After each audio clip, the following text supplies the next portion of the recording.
जय हिंद क्लास। तो हम लोग इस क्लास के माध्यम से बिहार दरोगा का जो प्रैक्टिस सेट ज्ञान बिंदु जीएस एकेडमी का है उसका प्रैक्टिस सेट नंबर 1 करने वाले हैं और विथ सॉल्यूशन के साथ एकदम पूरा हर प्रश्नों को सॉल्यूशन के माध्यम से देखेंगे, पूरा ए टू जेड देखेंगे। ऐसा नहीं कि सिर्फ क्वेश्चन को आंसर को टिक करते चलेंगे। तो चलिए हम क्लास को शुरू करते हैं, इस वीडियो को शुरू करते हैं, इस सीरीज को आगाज करते हैं बिना समय को वेस्ट किए हुए।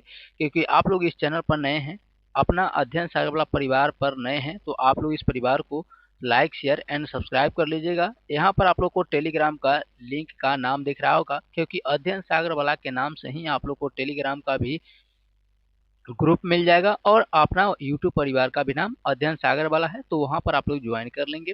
तो चलिए हम स्टार्ट करते हैं। यहाँ पर आप लोग को प्रैक्टिस सेट के लिए पहले क्वेश्चन मिल जाएगा, फिर आप लोग क्लास में इसका सोल्यूशन देख सकते हैं।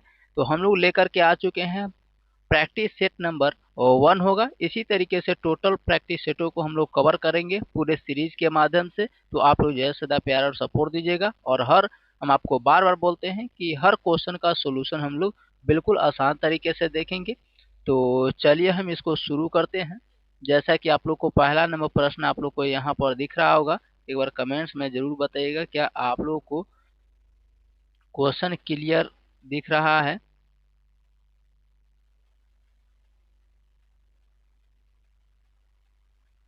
चलिए, तो यहाँ पर हम लोग का क्वेश्चन दिख रहा होगा। पहला नंबर क्वेश्चन क्या कहता है कि निम्न में से किसकी तुलना मैकियावेली के प्रिंस से की जाती है। तो मैकियावेली का जो प्रिंस है इसकी तुलना किससे की जाती है? तो इसकी तुलना किया जाता है कौटिल्य के अर्थशास्त्र से। किससे की जाती है? कौटिल्य के अर्थशास्त्र से मैकियावेली की प्रिंस की तुलना की जाती है। अब कौटिल्य, तो कौटिल्य जो है इनका क्या क्या नाम है? तो कौटिल्य जो है वो अर्थशास्त्र और राजनीति लोक प्रशासन पर लिखी गई पहली प्रामाणिक जो है यह पुस्तक है। अर्थशास्त्र क्या है? तो अर्थशास्त्र जो है वह राजनीति और लोक प्रशासन पर लिखी गई पहली प्रामाणिक पुस्तक है अर्थशास्त्र, और इसके लेखक हैं कौटिल्य। ठीक है। कौटिल्य का अन्य नाम क्या है? तो कौटिल्य का अन्य नाम पूछेगा तो विष्णुगुप्त इन्हीं को कहा जाता है। विष्णुगुप्त इन्हीं को कहा जाता है।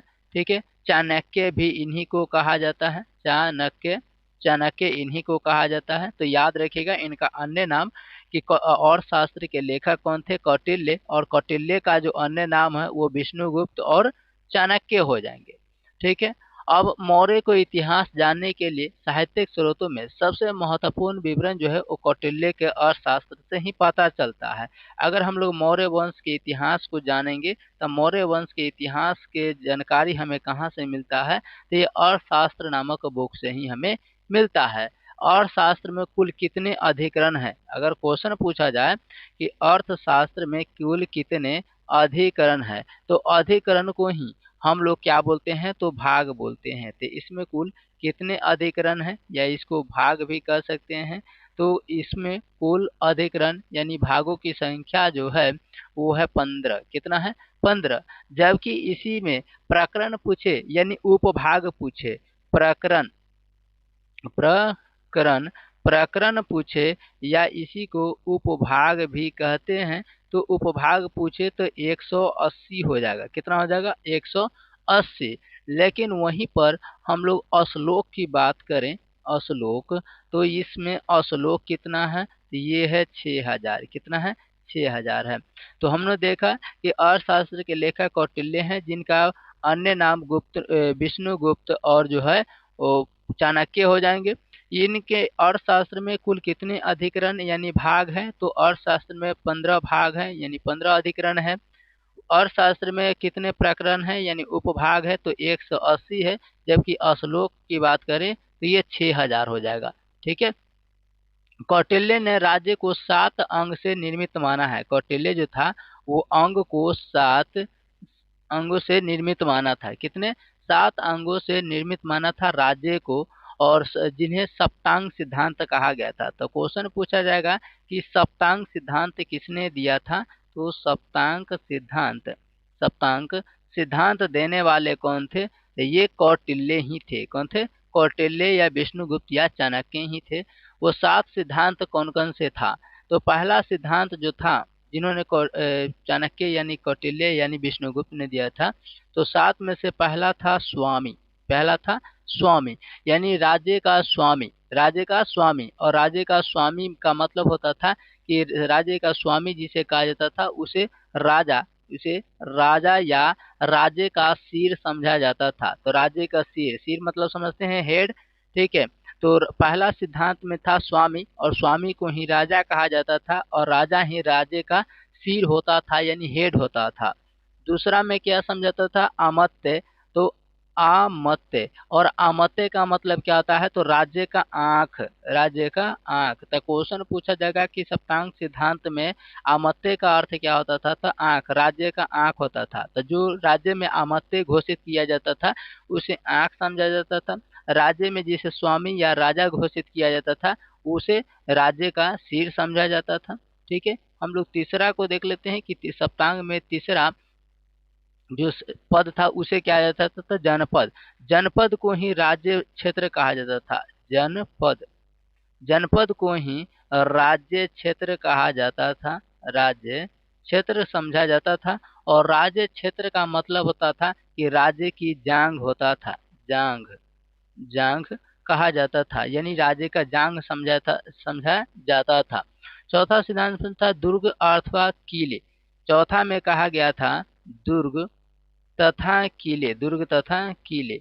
और दुर्ग तथा किले राज्य में का मतलब क्या समझाता था, तो राज्य में दुर्ग तथा किले का मतलब, राज्य में दुर्ग तथा किले का मतलब जो था वो राज्य की बाह समझा जाता था। क्या समझा जाता था, बाह यानी बाजू। ठीक है, पांचवा पॉइंट में क्या समझा जाता था, कोष। पांचवा में था कोष, और कोष का ही मतलब होता है धन, और इसे राज्य का मुख समझा जाता था। मुख यानी राज्य का मुख समझा जाता था। छठा पॉइंट में क्या था, तो दंड। दंड का मतलब क्या होता है, तो सजा होता है। तो दंड अर्थात सेना। तो कौन देगा राज्य में जो लापरवाही करे, जो जैसे नियम का उल्लंघन करे, कोई किसी भी तरीके से साझेदारी हो, यानी कि जो कह सकते हैं कि अपराधी हो, उसे दंड देने का काम कौन करेगा, सेना। और सेना को राज्य का क्या समझा जाता था, तो मस्तिष्क समझा जाता था, क्योंकि राज्य का सही तरीके से नियम अनुसार चलाने का काम कौन करता था, मस्तिष्क, राजा के बल पर। सातवां पॉइंट क्या था, तो सातवां सिद्धांत में था सहयोगी मित्र। सहयोगी मित्र, और सहयोगी मित्र का अर्थ क्या समझा जाता था, तो राज्य का कान समझा जाता था, क्योंकि यह हर चीज को सुनता था और अपना सही निर्णय देकर के सहयोग करता था। तो ये था सप्तांग सिद्धांत जो कौटिल्य यानी चाणक्य ने दिए थे। कौटिल्य ने अर्थशास्त्र में राज्य के 18 तीर्थ तथा अधिकारियों का वर्णन किया था। ये भी क्वेश्चन पूछा जाएगा कि अर्थशास्त्र में कौटिल्य या विष्णुगुप्त या चाणक्य ने कितने अर्थशास्त्री अधिकारियों का उल्लेख किया है, तो 18 तीर्थ यात्रियों का उल्लेख किया है। 18 तीर्थ यात्रियों का उल्लेख किया है, ये भी याद रखेंगे। ठीक है, चलिए आइए हम लोग अगला नंबर प्रश्न की ओर चलते हैं। इससे पहले हमारा आंसर क्या हो जाएगा, ऑप्शन नंबर बी था कि मैकियावली के प्रिंस की तुलना जो है वो कौटिल्य के अर्थशास्त्र से की जाती है, जिसके जनक कौटिल्य, विष्णुगुप्त या चाणक्य हो जाएंगे, क्योंकि इनका नाम अन्य है। आइए अगला नेक्स्ट क्वेश्चन है 2 नंबर। निम्न में से कौन सा अभिलेख विश्व के प्रथम विज्ञापन के तौर पर जाना जाता है, तो इनमें से कौन सा अभिलेख है, तो यहाँ पर देखेंगे कि दसम अभिलेख जो है, दसम दसम अभिलेख इसका राइट आंसर हो जाएगा कि दसम अभिलेख जो है वह प्रथम विज्ञापन के तौर पर माना जाता है। दसम अभिलेख, तो विश्व के प्रथम विज्ञापन की शुरुआत लगभग कब से हुआ था, तो इसकी जो शुरुआत हुआ था, प्रथम विज्ञापन अभिलेख का जो शुरुआत हुआ था 436 से लेकर के 436 से लेकर लेकर के 555 ईस्वी में इसकी शुरुआत को माना जाता है। ठीक है, यह विज्ञापन मंदसौर, मध्य प्रदेश, भारत में संस्कृत में लिखा गया था। यह कहाँ लिखा गया था, ये मंदसौर में लिखा गया था। और मंदसौर कहाँ स्थित है, तो मंदसौर मध्य प्रदेश, और कहाँ पड़ता है, तो ये अपना इंडिया में पड़ता है। इतना तो पता है सभी लोगों को क्योंकि इंडिया का राज्य है। ठीक है। मध्य प्रदेश जिसे हम टाइगर प्रदेश, सोया प्रदेश और भारत का हृदय प्रदेश के नाम से जानते हैं। हृदय प्रदेश इसीलिए कहा जाता है क्योंकि भारत के बीचों बीच है। सोया प्रदेश इसीलिए कहा जाता है क्योंकि सोयाबीन का सर्वाधिक उत्पादन भारत में मध्य प्रदेश में होता है।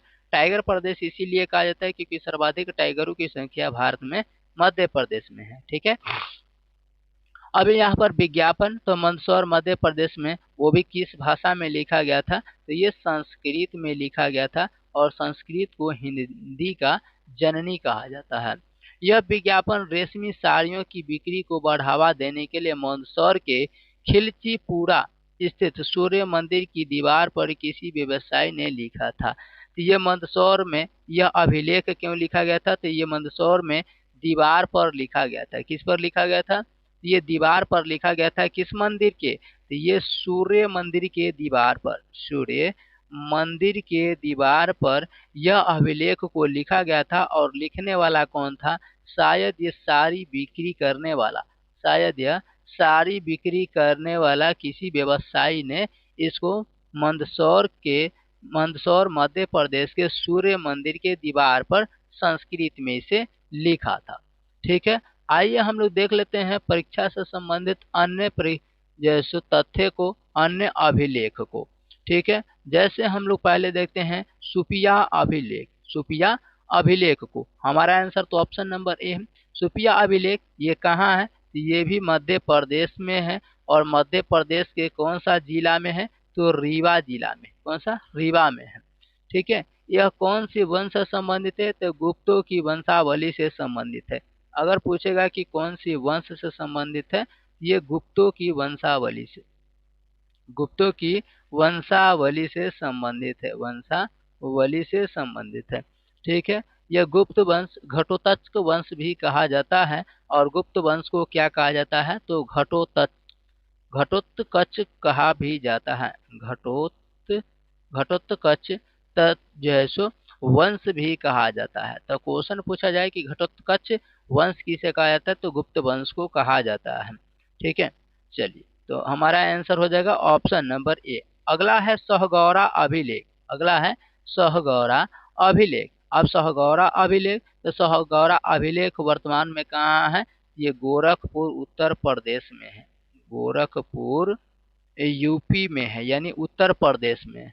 ठीक है। कहाँ पर है, तो ये राप्ती नदी के तट पर है। अगर तट पूछा जाए, ये राप्ती नदी के तट पर है, राप्ती नदी के तट पर स्थित है। ठीक है। कौन सी लिपि में यह लिखा गया था, तो देखिए कोई भी चीज को लिखते हैं तो वो लिपि कहलाता है। और जब हम बोलते हैं तो उसे भाषा कहते हैं। जैसे हमने अभी हिंदी भाषा को यूज करते हैं, और जो अभी आप लोग लिखे देख रहे हैं, चाहे क्वेश्चन हो या हम लिख रहे हैं, वो देवनागरी लिपि है। तो ये लिखा गया था ब्राह्मी लिपि और प्राकृत में। ब्राह्मी लिपि और ब्राह्मी लिपि और प्राकृत लिपि में लिखा गया था। ये भी आप लोग याद रखिएगा। तो सहगौरा अभिलेख कहाँ है, तो गोरखपुर उत्तर प्रदेश में है। किस नदी के तट पर है, तो राप्ती नदी के तट पर है। किस लिपि में लिखा गया था, ब्राह्मी और प्राकृत लिपि में लिखा गया था। और ये अभिलेख जो है वो ताम्रपत्र, ठीक है, ये ताम्रपत्र अभिलेख है, ताम्रपत्र अभिलेख है। ये भी आप लोग याद रखिएगा। ठीक है। अगला आता है हम लोग का एरन अभिलेख। ठीक है। अगला हम लोग का ये आता है एरन अभिलेख। तो एरन अभिलेख अभी कहाँ है, तो ये भी मध्य प्रदेश में है, लेकिन यह सागर जिला में है। कहाँ पर, सागर जिला मध्य प्रदेश यानी एमपी में है। ठीक है। यह मानव में सती प्रथा, यह साक्ष्य इसका कहाँ से मिलता है, इसका साक्ष्य यह है कि यह मानव में जो सती प्रथा था, यह भारत में सती प्रथा, तो मानव यानी भारत में सती प्रथा 510 ईस्वी का पहला अभिलेख का जो साक्ष्य मिलता है कि भारत में सती प्रथा था, तो इसका पहला अभिलेख यहीं से मिलता है। कौन सा, तो एरन अभिलेख से। ठीक है। इसका उल्लेख है कि गुप्त राजा भानुगुप्त और उसके सेनापति गोपराज का अभिलेख, जो हुनों के विरुद्ध युद्ध में मारे गए और उनकी पत्नी सती हो गई थी, इसका अभिलेख कौन सा अभिलेख से मिलता है, तो ये एरन अभिलेख से मिलता है।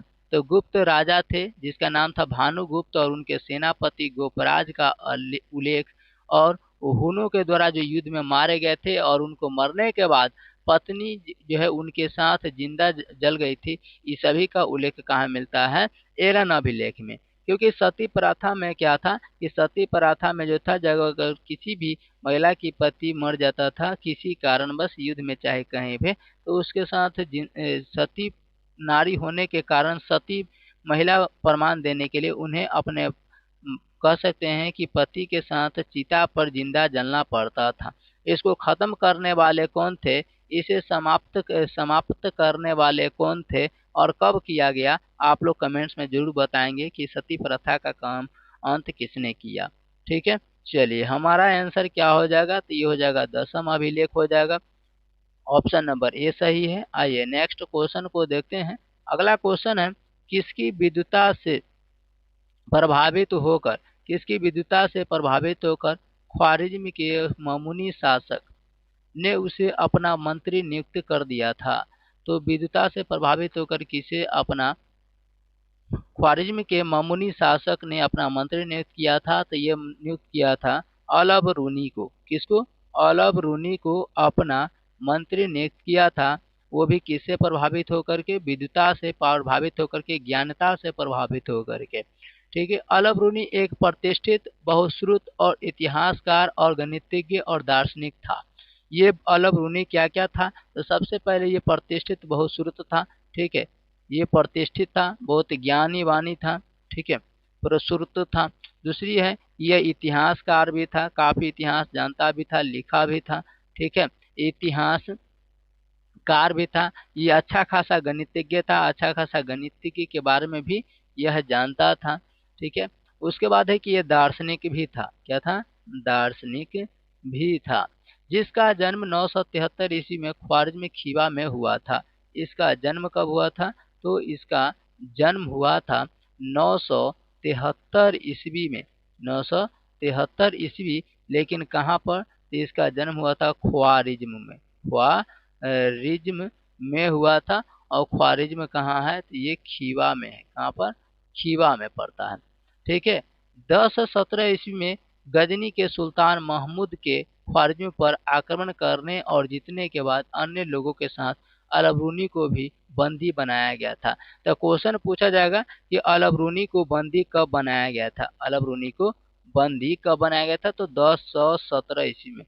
1017 ईस्वी में इसे गजनी के सुल्तान महमूद के ख्वारिज्म पर आक्रमण करने और जीतने के बाद अन्य लोगों के साथ अल बरूनी को भी बंदी बनाया गया।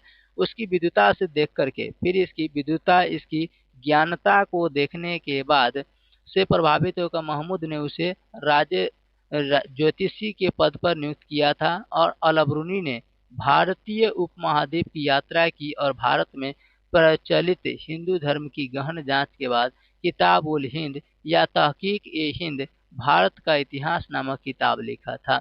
तो भारत की यात्रा करने के बाद इन्होंने कौन सा पुस्तक को लिखा था? ये भी पुस्तक याद रखेंगे कि अल बरूनी ने भारतीय उपमहाद्वीप का यात्रा किया, जिसमें इन्होंने हिंदू धर्म के पूरे गहन जांच किया, क्या इसकी प्रचलन है, क्या इसकी जो है संस्कृति सभ्यता है। और फिर उन्होंने एक किताब लिखा था जिसका नाम था किताब उल हिंद। किताब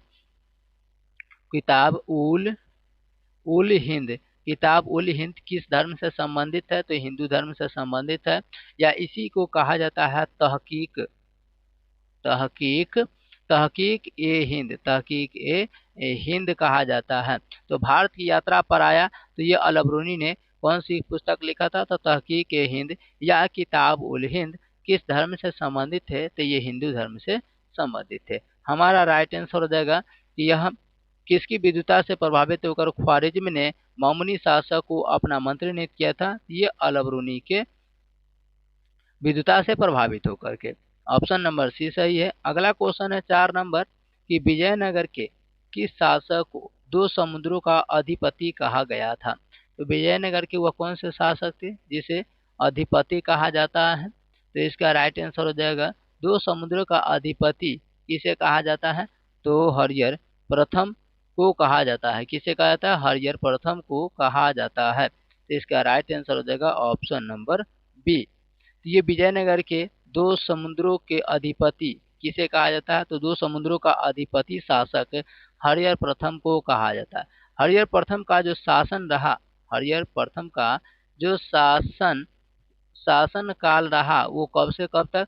इन्होंने शासन किया 1336 ईस्वी से लेकर के 1356 में इसका मृत्यु हो गया था। यानी 1336 से 1356 तक इन्होंने कार्य किया, शासन किया। 1336 ईस्वी में इन्होंने विजयनगर का शासक बना था। 1336 में विजयनगर का शासक कब बना? तो विजयनगर का शासक जो बना वो 1336 में बना। 1336 ईस्वी में विजयनगर के शासक बना। अपने शासन काल में इन्होंने विजयनगर साम्राज्य के सीमा में विस्तार किया था। विजयनगर में क्या किया था? विस्तार। यानी जब इन्होंने 1936 में विजयनगर के शासक बना तो ये विजयनगर को काफी विस्तार किया, युद्ध करके, लड़ करके इन्होंने काफी इसके जगह में, क्षेत्रफल में वृद्धि की। अपने शासनकाल में ही वे 7वें वर्ष 1936 से लेकर के अगले 7वें साल यानी कि 42 में 1942 की घटना होगा, क्योंकि 1336 में 36 में 7 जोड़ेंगे तो 7 6 13, यानी कि 1942-43 की घटना होगा। 1943 की यह घटना हो जाएगा 1943 में। ठीक है, 1943 में यानी 7वें वर्ष वे अपनी राजधानी आनेगोंडी से विजयनगर हम्पी ले आया था। क्योंकि ये 7वें वर्ष, उससे पहले ये विजयनगर की राजधानी जो था, विजयनगर की राजधानी आनेगोंडी था। ये शासन विजयनगर पर किया, लेकिन विजयनगर की जो राजधानी इससे पहले थी, विजयनगर की इसकी प्रथम राजधानी, पहले इसकी पहले राजधानी कहाँ थी? इसकी पहले जो राजधानी थी, पहले इसकी जो राजधानी थी वो राजधानी थे आनेगोंडी। क्या थे? आने गोंडी थी। लेकिन जैसे ही 1336 से बाद इन्होंने विजयनगर पर अपना राज जमाया, कौन? हरिहर प्रथम, तो ये आनेगोंडी से राजधानी जो है वो वापस कहाँ लाया? तो आनेगोंडी से राजधानी, नया राजधानी किसे बनाया? तो 7वें वर्ष शासन करने के बाद इन्होंने अपना राजधानी जो था वो विजयनगर के हम्पी में लाया। विजयनगर हम्पी को बनाया। विजयनगर हम्पी को बनाया। ठीक है, 1346 ईस्वी तक होयसल राज्य का संपूर्ण क्षेत्र विजयनगर की सीमा में आ गया। 1346 जैसे जैसे, क्योंकि यह शुरू में ही विजयनगर के काफी विस्तार किए, 1346 आते आते 1336 में इन्होंने विजयनगर के राजा बन गए और 1346 आते आते इन्होंने होयसल को भी अपना विजयनगर में मिला लिया। 1947 की घटना है। 1947 में बहमनी साम्राज्य की स्थापना के बाद विजयनगर साम्राज्य का विस्तार रुक गया था। तो क्वेश्चन पूछा जाए कि विजयनगर साम्राज्य की स्थापना 1336 से स्टार्ट हो गया था, लेकिन लास्ट जाकर के 1347 में विजयनगर साम्राज्य की स्थापना यानी विस्तार जो है इसकी रुक जाती है। ठीक है, और 1356 में हरिहर प्रथम को मृत्यु हो जाती है। 1356 ईस्वी में हरिहर प्रथम को मृत्यु हो जाती है। क्या हो जाती है? मृत्यु हो जाती है। तो 1347 तक, 1347 से पहले 46 तक कह सकते हैं कि विजयनगर में काफी विस्तार हुआ, काफी फैलाया इसको हरिहर प्रथम ने, लेकिन 1347 में जाकर के रुक गया और 56 जाते जाते इसकी मृत्यु हो गई। चलिए, तो इसका राइट आंसर था कि हरिहर प्रथम जो था वो विजयनगर के दो समुद्रों का अधिपति के रूप में जाना जाता है। नेक्स्ट है प्रच्छन्न बौद्ध किसे कहा गया था? प्रच्छन्न बौद्ध किसे कहा गया था? तो प्रच्छन्न बौद्ध शंकर को कहा जाता है। किसे कहा जाता है? तो प्रच्छन्न बौद्ध जो है वो शंकर को कहा जाता है। प्रच्छन्न बौद्ध जो है वो शंकर को माना जाता है। भक्ति आंदोलन के प्रथम प्रचारक और संत शंकराचार्य थे। ये भक्ति आंदोलन के, ये जो थे वो भक्ति आंदोलन के प्रथम शंकराचार्य कौन थे? ये प्रथम शंकराचार्य थे। ये भी आप लोग याद रखना है। तो भक्ति आंदोलन के प्रथम प्रचारक संत शंकराचार्य थे, यानी कि एक साधु थे। केरल में 8वीं शताब्दी में जन्मे संत शंकराचार्य। इनका जन्म कब हुआ था? जन्म कहाँ हुआ था? तो ये केरल राज्य में हुआ था। केरल की राजधानी कहाँ? आप लोग कमेंट में बताएंगे। व्याप्त स्तर पर भक्ति मत की ज्ञानवादी रूप में प्रसारित किए थे। ठीक है, शंकराचार्य के दर्शन का आधार वेदांत अथवा उपनिषद था। इनके जो दर्शन है वो वेदांत में मिलता है, वेदांत में, और उपनिषद में, उपनिषद में। ठीक है। उसके बाद इन्होंने इन्होंने अपना महायान बौद्ध चिंतन का प्रभाव माना जाता है और इसी आधार पर उन्होंने प्रछन्न बौद्ध कहा गया था। तो इन्हें इन्हें बौद्ध प्रछन्न क्यों कहा जाता है? क्योंकि इन्हें महायान बौद्ध चिंतन का प्रभाव माना जाता है, क्योंकि शंकराचार्य के महावाद पर महायान बौद्ध चिंतन किया और इसी प्रभाव के कारण इन्हें बौद्ध प्रछन्न के रूप में जाना जाता है शंकर को। तो ऑप्शन नंबर ए सही है। शंकराचार्य ने धर्म की एकता के लिए भारत के 4 भागों में विभाजित किया था। धर्म की एकता के लिए, तो क्वेश्चन पूछा जाए कि शंकर ने धर्म की एकता के लिए कितने भागों में विभाजित किया था भारत को? तो 4 भागों में बांटा था। पहला भाग था वेदांत, पहला भाग था वेदांत, वेदांत मठ, वेदांत मठ जिसे श्रृंगेरी, ये दक्षिण भारत में है। वेदांत मठ कहाँ है? ये श्रृंगेरी, श्रृंगेरी, श्रृंगेरी दक्षिण भारत में है। कहाँ है? ये साउथ भारत में है, ये भी याद रखेंगे। उसके बाद था दूसरा, दूसरा इन्होंने मत दिया, दूसरा मठ को, भागों को, भारत को बांटा गोवर्धन मठ, गोवर्धन मठ, गोवर्धन मठ। और यह गोवर्धन मठ कहाँ है? जगन्नाथपुरी, भारत के पूर्वी दिशा में है। तो यहाँ पर हो जाएगा जगन्नाथ, जगन्नाथपुरी, जगन्नाथपुरी, और यह पूर्वी भारत में है। ठीक, कहाँ पर है? तो ईस्ट भारत में, तो पूर्वी भारत में हो जाएगा, पूर्वी भारत में लोकेटेड है। उसके बाद तीसरा, तो तीसरा था शारदा मठ जो द्वारका में पड़ता है, शारदा,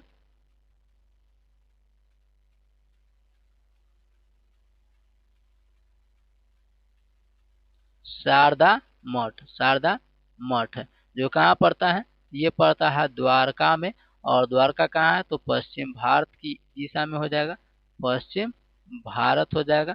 ठीक है। और चौथा था ज्योतिष, चौथा क्या था?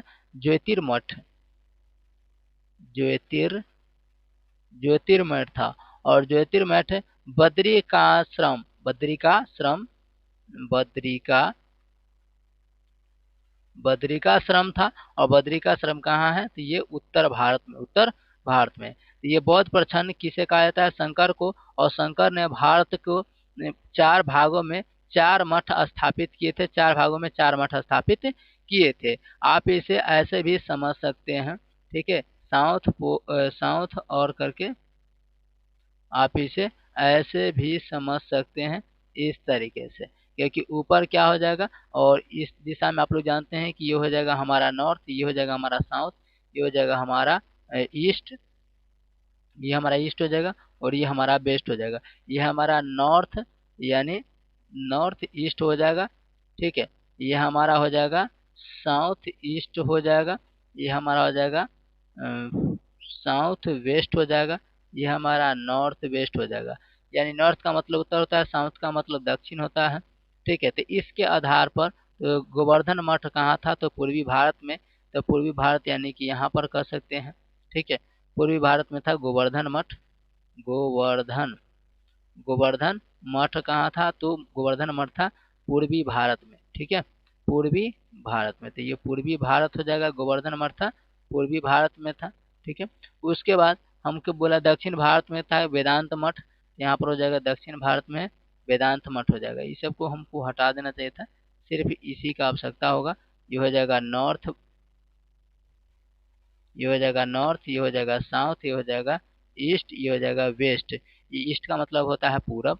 तो ये हमारा दक्षिण भारत में क्या था? तो दक्षिण भारत में था वेदांत, तो यहाँ पर लिख सकते हैं वेदांत मठ। वेदांत मठ जो श्रृंगेरी में था, कहाँ था? श्रृंगेरी। और श्रृंगेरी कहाँ पड़ता है? ये दक्षिण भारत में। उसके बाद आता है पूर्वी भारत। पूर्वी भारत में अभी बताए थे गोवर्धन मठ आया था, गोवर्धन, गोवर्धन मठ आया था। और गोवर्धन मठ कहाँ है? तो जगन्नाथपुरी में है, जगन्नाथपुरी में पड़ता है, पूर्वी भारत में यह पड़ता है। उसके बाद पश्चिमी भारत में आता है शारदा मठ जो द्वारका में है। यहाँ पर हो जाएगा आपको पश्चिमी भारत में शारदा, शारदा मठ, ये जो द्वारका में पड़ता है, द्वारका में पड़ता है, यह पश्चिम में पड़ता है, ठीक है, ये पश्चिम दिशा में है। और उसके बाद ज्योतिषमठ जो उत्तर भारत में आता है, ज्योतिर्मठ, ज्योतिर्मठ ये पड़ता है, ज्योतिर्मठ बद्रिकाश्रम में, बद्रिका, बद्रिकाश्रम में जो ये पड़ता है उत्तर भारत में। तो ये 4 भागों में भारत को 4 मठ स्थापित किए थे, कौन? शंकर। तो ऑप्शन नंबर ए इसका राइट आंसर है। चलिए अगला नंबर क्वेश्चन है कि रैयतवाड़ी बंदोबस्त के, रैयतवाड़ी बंदोबस्त के संदर्भ में निम्नलिखित में से कौन सा कथन है सही, उस पर विचार करना है। तो रैयतवाड़ी कथन में तो देखते हैं कि किसानों द्वारा लगान सीधे सरकार को दिया जाता था, बिल्कुल सही है। सरकार जमीन रैयत को पट्टे पर देती थी, ये भी सही है। कर लगाने के लिए यानी टैक्स लगाने के लिए पूर्व भूमि का यानी टैक्स लगाने से पहले भूमि का सर्वेक्षण किया जाता था और मूल्य निर्धारित किया जाता था कि कितना टैक्स दिया जाएगा, तो ये भी सही है, यानी 1 2 3 सही है। तो ऑप्शन नंबर कौन सा हो जाएगा?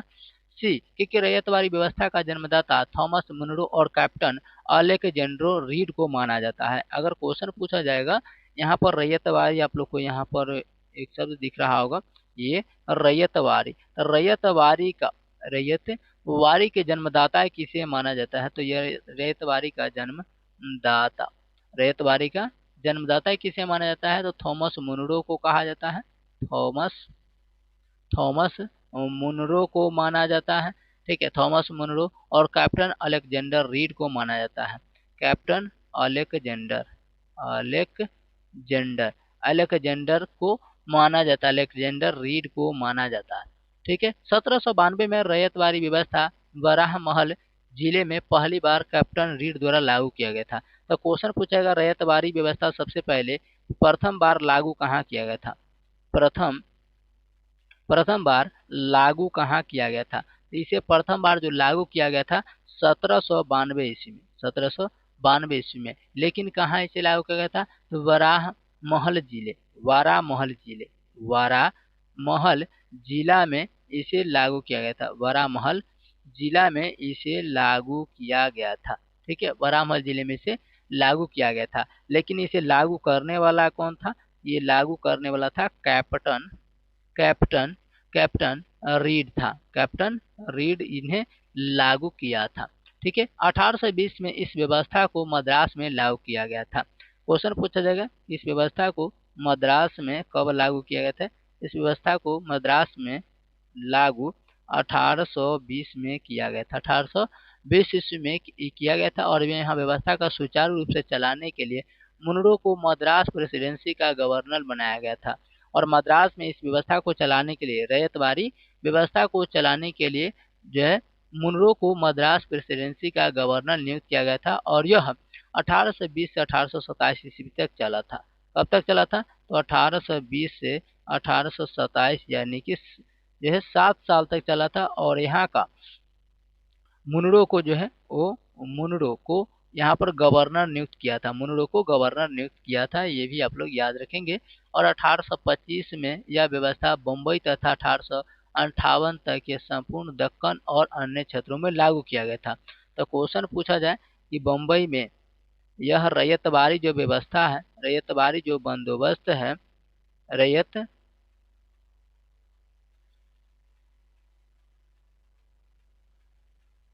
ये रैयतवाड़ी जो व्यवस्था है ये बम्बई में, रैयतवाड़ी व्यवस्था बम्बई में कब स्थापित किया गया था? बम्बई में कब लागू किया गया था?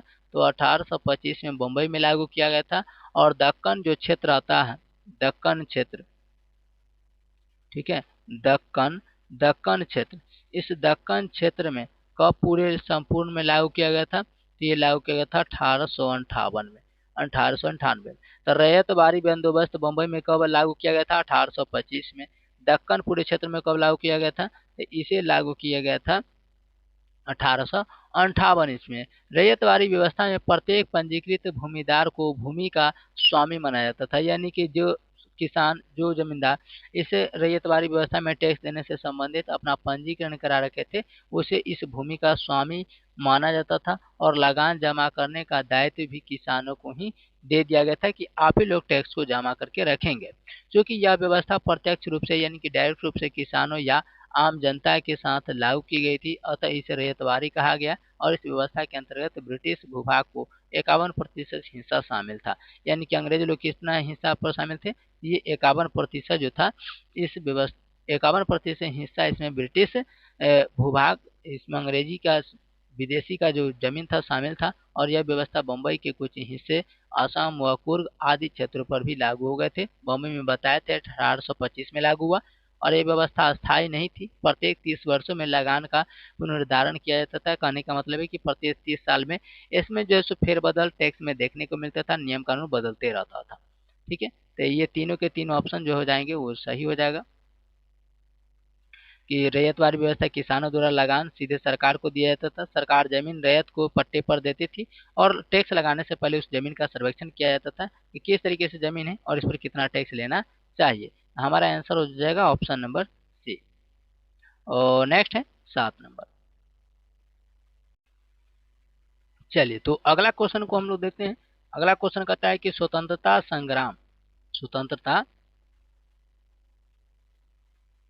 स्वतंत्रता संग्राम भारत के दौरान भारतीय राज्यों कश्मीर, हैदराबाद, त्रावणकोर आदि जैसे भारतीय शासकों द्वारा शासित राज्यों में एक समानांतर आंदोलन शुरू किया गया था, उसका नाम क्या था? तो जो भारतीय राज्य हैं, कश्मीर हो गया, हैदराबाद हो गया, त्रावणकोर हो गया, इत्यादि राज्यों में भारतीय शासकों द्वारा जो शासन किए जाते थे राज्य, उसमें समानांतर आंदोलन शुरू किया गया था। और उस आंदोलन का नाम क्या था? तो उस आंदोलन का क्या नाम था? तो उस आंदोलन का नाम था स्वतंत्रता संग्राम का आंदोलन चला गया था। उस आंदोलन का क्या नाम था? तो उस आंदोलन का नाम था प्रजामंडल आंदोलन। क्या नाम था? प्रजामंडल आंदोलन था, जो भारत के शासक द्वारा जो कश्मीर, हैदराबाद और त्रावणकोर में जो आंदोलन चलाए गए थे, उस आंदोलन का नाम था प्रजामंडल आंदोलन। प्रजामंडल आंदोलन इसका नाम था। अब ये प्रजामंडल आंदोलन क्या होता है? तो प्रजामंडल आंदोलन का अर्थ होता है प्रजा का संगठन। प्रजा का संगठन, प्रजा का संगठन होता है, प्रजा का ग्रुप होता है। प्रजा का अर्थ क्या होता है? तो प्रजा का ग्रुप, यानी कि प्रजा का संगठन, संगठन होता है। प्रजा का संगठन इसका अर्थ होता है। ठीक है, 1920 के दशक में ठिकानेदार और जागीरदारों के अत्याचार दिन प्रतिदिन बढ़ते जा रहे थे और इन सभी के कारण राज्य के प्रजा में जागृति आई और उन्होंने संगठन मंडल बनाकर अत्याचारों के विरुद्ध आंदोलन शुरू किया था, जिसे प्रजामंडल आंदोलन कहा गया था। ठीक है, तो कब? ये 1920 ईस्वी में इसकी शुरू की गई थी। चलिए, अगला क्वेश्चन की ओर हम लोग चलते हैं। अगला क्वेश्चन है कि महात्मा गांधी एवं उनके विचारों से प्रभावित होने वाले प्रथम आदिवासी नेता कौन थे? तो प्रथम आदिवासी नेता थे जदोनांग। कौन थे? जदोनांग। तो भारत के राष्ट्रपिता महात्मा गांधी एवं गांधी जी के विचारों से प्रभावित होने वाले प्रथम आदिवासी नेता जादोनांग थे। और जादोनांग ने इन्हें प्रभावित किया था। और अन्य महत्वपूर्ण तथ्य देखते हैं एग्जाम के पॉइंट ऑफ व्यू से। जैसे हैपो जादोनांग थे। हैपो जादोनांग, ये हैपो जादोनांग वह मणिपुर के एक राजनीतिक और आध्यात्मिक नेता थे। ये कहाँ के थे? ये मणिपुर के रहने वाले, मणिपुर के एक राजनीतिक और आध्यात्मिक नेता थे और रोंगमेई नांगा मणिपुर की जनजाति समुदाय से थे। ये क्वेश्चन पूछा जाएगा कि ये कौन सी जनजाति से बिलोंग करते थे? तो इनका जनजाति जो था वो रोंगमेई नांगा था। रोंगमेई रोंगमेई नांगा जाति से बिलोंग करते थे। ठीक है, जो मणिपुर की जनजाति समुदाय से थे। हैपो जनोदांग जो था, महात्मा गांधी के सविनय अवज्ञा आंदोलन के बारे में सुना था और उनसे प्रभावित थे। वह भी मजदूर कुली व्यवस्था और भारी पहाड़ी घर के करों और नए कानूनों को लागू करने के कारण ब्रिटिश शासन के खिलाफ थे। ये कौन सा आंदोलन से प्रभावित हो गए थे? तो आंदोलन का नाम था सविनय अवज्ञा आंदोलन। सविनय, तो क्वेश्चन पूछेगा महात्मा गांधी के कौन से आंदोलन से प्रभावित हुए? तो सविनय अवज्ञा आंदोलन से प्रभावित हुए थे। ठीक है, और उनके विचारों से यह प्रभावित थे, क्योंकि जो भी इनका पहाड़ी पर घर था उन सभी में नए कानून अंग्रेजों ने, ब्रिटिशों ने लगा रखा था, जिसके कारण इन्होंने अंग्रेज के खिलाफ थे और महात्मा गांधी के विचार के समर्थक थे। उन्होंने हेरा का आंदोलन की शुरू किया था। क्वेश्चन पूछा जाएगा कि हैप्पी जननांग जो थे ये कौन से आंदोलन को शुरू किया था, कौन से आंदोलन को शुरू किया था। तो इनका आंदोलन का नाम था हेराका, हेराका। तो हेराका आंदोलन को शुरू करने वाले कौन थे, हैप्पी जननांग थे। 1931 में अंग्रेजों द्वारा फांसी दे दी गई थी और इन्हें 1931 ईस्वी में इन्हें अंग्रेज ने फांसी दे दिया था। क्या दे दिया था, तो इन्हें अंग्रेजों ने इन्हें 1931 में फांसी पर चढ़ा दिया। ठीक है, चलिए आगे हम लोग देखते हैं गैडिले गिडालू। गैडिले गिडालू क्या था, तो यहाँ पर हम लोग देख लेते हैं अन्य फैक्ट को कि गैडिले गिडालू जो था वो गैडिले गिडालू एक नागा आध्यात्मिक गुरु थे। अगर ये क्वेश्चन आ जाए कि गायदिलू दिनलियू दिनलियू या जिन्हें गिडालू भी बोला जाता है, गिडालू भी बोला जाता है, जिन्हें गिडालू भी बोला जाता है, ये क्या थे, तो ये एक नागा आध्यात्मिक गुरु थे। नागा आध्यात्मिक आध्यात्मिक आध्यात्मिक गुरु थे। क्या थे, आध्यात्मिक गुरु थे। वे अपने चचेरे भाई हैपो जनोदांग के नेतृत्व में हेराका आंदोलन में शामिल हुए थे। और ये क्या थे, ये जदोदांग जो थे, जदोनांग जदोनांग इसके चचेरे भाई थे। कौन, ये थे चचेरे भाई थे। तो जदोनांग हैप्पी जदोनांग के ये नागा आध्यात्मिक गुरु जिन्हें गिडालू कहा जाता है, ये चचेरे भाई थे। और इन्होंने जब जदोनांग ने हेराका आंदोलन को शुरू किया था तो इसमें इन्होंने साथ दिया था। कौन, ये थे गिडालू ने साथ दिया था जब ये सिर्फ 13 साल के थे। गिडालू जो थे कितने साल के थे, तो ये सिर्फ मात्र 13 साल के थे। तो अपने चचेरे भाई को इस आंदोलन में समर्थन किया था। ठीक है, यह आंदोलन आदिवासी धर्म के पुनरुद्धार के लिए चलाई गई थी और बाद में यह राजनीतिक आंदोलन बन गया था।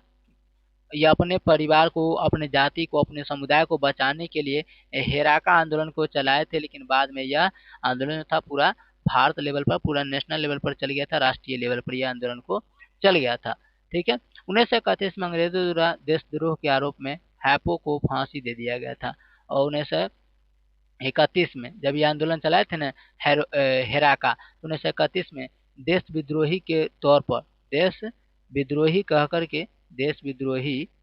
करके इन्हें जो है विद्रोही बनाकर इन्हें फांसी पर लटका दिया था। इन्हें फांसी पर लटका दिया था 1931 ईस्वी में। 1931 ईस्वी में इन्हें फांसी पर लटका दिया था देश विद्रोही करके। 1932 में जब इन्हें हैप्पी जदोदांग का जो 13 साल का जो चचेरा भाई था जिसे गिडालू कहा जाता था, उन्होंने 1332 ईस्वी में पोलीवा गांव से गिरफ्तार कर लिए थे। इनका जो चचेरा भाई था, चचेरा जो भाई था, इन चचेरा भाई को इन्हें 1932 में, क्योंकि 1931 में तो उनकी फांसी दी जाती है, तो 1932 में इन्हें इनके चचेरा भाई जिसका क्या नाम था, जिसका नाम था गिडालू। इन गिडालू को जो है वो 14 वर्षों के 1932 में पोलीवा गांव से 14 वर्षों तक इन्हें कैद करके रखा गया था और 13 वर्ष की अवस्था में इन्हें गिरफ्तार कर लिया था। ये भी याद रखिएगा, 13 वर्ष में गिरफ्तार कर लिया था और 1 साल तक यानी 14 वर्षों तक इन्हें जो है उस जेल के रूप में रखा था, कैद करके। गिडालू को और रानी का खिताब दिया गया था और गायदिल्ली को रानी का खिताब, जवाहरलाल नेहरू ने इन्हें रानी का खिताब दिया था। ये भी आप लिखिएगा। इन्हें 13 साल के इनके चचेरा भाई गिडालू जो था, गिडालू को जो था वो 13 वर्ष की अवस्था में गिरफ्तार किया जाता है। 13 वर्ष की अवस्था में गिरफ्तार किया जाता है। ठीक है, और 14 वर्ष की अवस्था में इन्होंने जेल की कैद को सजा को काट रहे थे। उसी समय 14 वर्ष में जेल की सजा यानी कि कैदी के रूप में जेल में थे। इन्होंने गिडालू को भारत के प्रथम प्रधानमंत्री यानी जवाहरलाल नेहरू ने कौन सा खिताब दिया था, तो इन्हें खिताब दिया था रानी का। किसका, रानी का खिताब दिया था। ये भी आप लोग याद रखिएगा। आगे आता है अल्लूरी सीताराम। अगला ऑप्शन को हम लोग देख लेते हैं, अलूरी सीताराम। ये अलूरी सीताराम कौन थे? तो अलूरी सीताराम राजू का जन्म वर्तमान आंध्र प्रदेश में हुआ था। तो सबसे पहला है कि इनका जन्म कहाँ हुआ था? ये आंध्र प्रदेश में हुआ था। याद रखिएगा, ये से आंध्र पीछे प्रदेश, आंध्र प्रदेश में हुआ था। अलूरी सीताराम राजू गांधी जी के प्रशंसक और असहयोगी आंदोलन से प्रेरित थे। ठीक है, ये कौन से आंदोलन से प्रेरित हुए थे? गांधी जी के, ये गांधी जी के कौन से आंदोलन से प्रेरित हुए थे? ये गांधी जी के असहयोग आंदोलन से प्रेरित थे, असहयोग आंदोलन से इंस्पायर थे। असहयोग आंदोलन, असहयोग आंदोलन से प्रभावित थे। तो क्वेश्चन पूछा जाएगा कि अलूरी सीताराम राजू महात्मा गांधी के कौन से आंदोलन से प्रभावित थे? तो असहयोग आंदोलन से इन्होंने प्रभावित थे। इन्होंने रंपा विद्रोह का नेतृत्व किया था। क्वेश्चन पूछेगा अलूरी सीताराम ने कि कौन सा आंदोलन का इन्होंने नेतृत्व किया था? ये रंपा विद्रोह, कौन सा? रंपा विद्रोह का नेतृत्व किया था। तो ये भी एग्जाम के पॉइंट ऑफ व्यू से महत्वपूर्ण हो जाएगा कि रंपा विद्रोह का नेतृत्व किया था, अध्यक्षता किया था। उनके द्वारा लोगों को खादी अपनाने तथा शराब को त्याग करने के लिए समझाया गया था। ये अलूरी सीताराम जो थे वो कहते थे कि खादी को अपनाइए, ठीक है, खादी को अपनाइए और शराब को त्याग दीजिए, और समझाया गया। हालांकि उनका विचार था कि अहिंसा के माध्यम से उपनिवेशी शासन से स्वतंत्रता प्राप्त करना संभव नहीं है। स्वतंत्रता प्राप्त करने में केवल बल प्रयोग की मुख्य भूमिका होगी। आंध्र प्रदेश में लंबे समय से राजू एक लोकनायक मान्य से बिरुडू के रूप में जाने जाते हैं।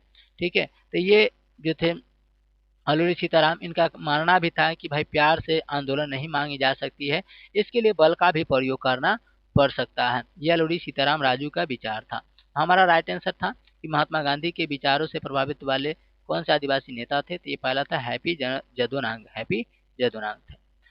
अगला क्वेश्चन आता है 9 नंबर कि लाहौर षड्यंत्र मामले की परिणति किसकी फांसी हुई थी? तो लाहौर षड्यंत्र मामले की परिणति के दौरान ये किसकी फांसी हो गया था? तो ये फांसी हुआ था भगत सिंह, सुखदेव और राजगुरु।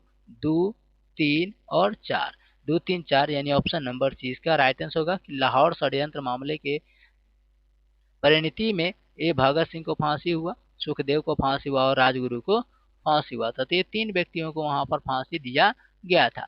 लाहौर षड्यंत्र मामले की परिणति भगत सिंह, सुखदेव एवं राजगुरु को फांसी दी गई।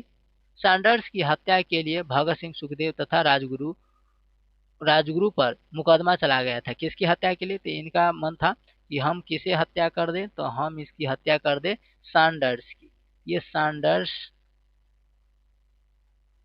सैंडर्स की हत्या सोच रहे थे, सैंडर्स की हत्या करना चाह रहे थे, और इसके तौर पर लेकिन सैंडर्स जो सब बिल्कुल बच गया था। और उनके मामले में थे जो उसमें वकील थे, जज थे, वो भारतीय भी थे, उसको भी हत्या हो गई थी और ब्लास्ट में, जिसके कारण इन तीनों को फांसी दिया गया था और मुकदमा चला करके इन्हें फांसी दी गई 23 मार्च 1931 को। लेकिन कब? तो ये तीनों का जो फांसी हुआ था महान योद्धाओं का, वो फांसी इनका हुआ था 23 मार्च 1931 ईस्वी में इन्हें फांसी दिया गया था। ये भी आप लोग याद रखिएगा। लाहौर संयंत्र केस, तो लाहौर संयंत्र केस के तहत भगत सिंह और बटुकेश्वर दत्त के साथ HSRA के अन्य सदस्यों भी मुकदमा चलाया था। तो ये भी आप लोग याद रखिएगा।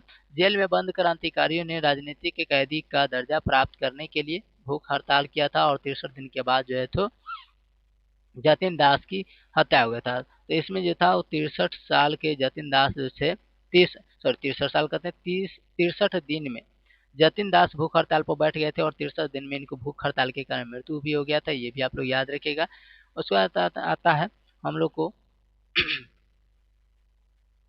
अन्य महत्वपूर्ण को देखें तो हम लोग काकोरी ट्रेन को देख लेते हैं, काकोरी कांड को देख लेते हैं। तो पहला नंबर है कि काकोरी जो है काकोरी काकोरी कांड कब होता है? तो काकोरी कांड का जो घटना होता है वो 9 अगस्त 1925 को हुआ था। काकोरी ट्रेन जो था घटना वो 9 अगस्त 1925 को हुआ था। ठीक है, काकोरी कांड एक ट्रेन डकैती थी जो हिंदुस्तान रिपब्लिक एसोसिएशन द्वारा 9 अगस्त 1925 को सहारनपुर लखनऊ लाइन पर काकोरी जाने वाली 8 डाउन ट्रेन पैसेंजर को सफलतापूर्वक लूट लिया गया था। तो ये जो ट्रेन था इसमें हिंदुस्तान रिपब्लिक एसोसिएशन द्वारा 9 अगस्त 1925 को सहारनपुर लखनऊ में, जो लखनऊ उत्तर प्रदेश की राजधानी, वहां पर लाइन पर काकोरी जाने वाली 8 डाउन ट्रेन थी जिसमें पैसेंजर थे, उसे सफलतापूर्वक लूट लिया गया था, इसीलिए इसका नाम पड़ गया काकोरी कांड ट्रेन। ठीक है, काकोरी में 8 डाउन ट्रेन को रोका गया एवं सरकारी जो खजाना था उसका सरकारी खजाना उसमें से लूट लिया गया था। और काकोरी कांड में 17 लोगों को लंबी सजा और 4 को आजीवन कारावास मिला था। तो लंबी सजा किसे मिला था? तो सजा के रूप में मिला था 17 लोगों को। 17 लोगों को सजा मिल गया था, जबकि 4 लोगों को इसमें आजीवन सजा मिला था, आजीवन भर, जिसे हम बोलते हैं उम्र कैद। उम्र कैद की सजा इसमें सुनाया गया था और 4 आजीवन कारावास मिला था, जैसे कि एवं राम प्रसाद बिस्मिल हो गए, अशफाक उल्ला खां हो जाएंगे, रोशन सिंह तथा राजेंद्र लाहिरी को क्रमशः दिया गया था। गोरखपुर, फैजाबाद, नैनी तथा गोंडा में फांसी दे दी गई थी। चंद्रशेखर आजाद फरार हो गए थे, ये भी आप लोग याद रखिएगा। ठीक है, चलिए तो आज के लिए इतना ही रहने देते हैं, बाकी मिलते हैं हम लोग इसके नेक्स्ट सीरीज के माध्यम से। पार्ट 1 पार्ट करके आ जाएगा, नेक्स्ट क्लास इसका आ जाएगा। तो चैनल पर नए तो चैनल को सब्सक्राइब करके नोटिफिकेशन कॉल कर लीजिएगा। बताइएगा आप लोग का क्लास कैसा लगा, किस तरीके से। ठीक है, और भी सारे बुक को प्रैक्टिस सेट कराए जाएंगे, लेकिन उससे पहले प्रैक्टिस क्वेश्चन जो आप लोग को टेलीग्राम पर दिया जाएगा, उसके बाद यहाँ पर सोल्यूशन आप लोग देख लीजिएगा। तो प्रैक्टिस आप लोग भी लगाते चलेगा। कमेंट्स में आप लोग जरूर बताइएगा कि यह फर्स्ट प्रैक्टिस सेट से आप लोग को कुल कितना अंक जो है सो प्राप्त हुआ, कितना आपने सही किया। ठीक है, तो चलिए मिलते हैं नेक्स्ट क्लास में, तब तक के लिए जय हिंद, अपना ध्यान रखिए, गुड बाय, टेक केयर।